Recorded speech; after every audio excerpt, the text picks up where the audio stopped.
नमस्कार मित्रांनो, तुम्ही थंबनेल मध्ये बघितलंच असेल की ही सरळ सेवा कॅन्सल झाली.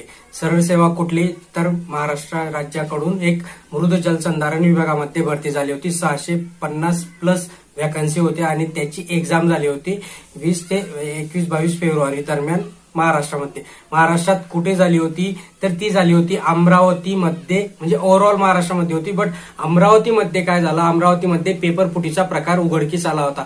नांदगाव पेठ या ठिकाणी पेपर फुटीचा प्रकार निर्माण झाला होता आणि त्याचेच कारण देत, त्याचाच पुरावा देत आता ही फायनली ही भरती कॅन्सल झाली. तर टीसीएस कंपनीकडून ही भरती टीसीएस कंपनी मार्फत ही भरती राबवण्यात आली होती आणि ही भरती आता फायनली कॅन्सल झाली आहे, असा एक शासनाकडून नोटिफिकेशन आलंय मृद आणि जलसंधारण विभागाचे. जर तुम्ही वेबसाईटवर गेलात तर तिथे ही तुम्हाला माहिती मिळणार आहे.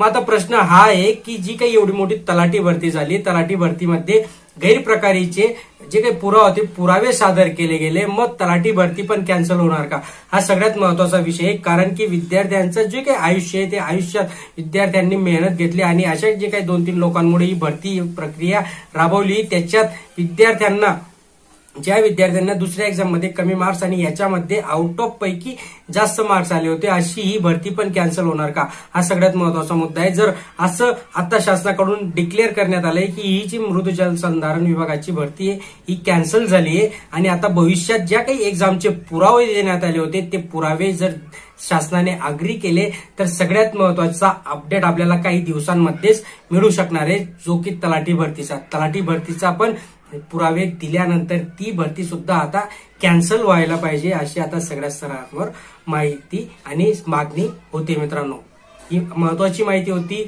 तलाठी भरती संदर्भात पण असं होऊ शकतं.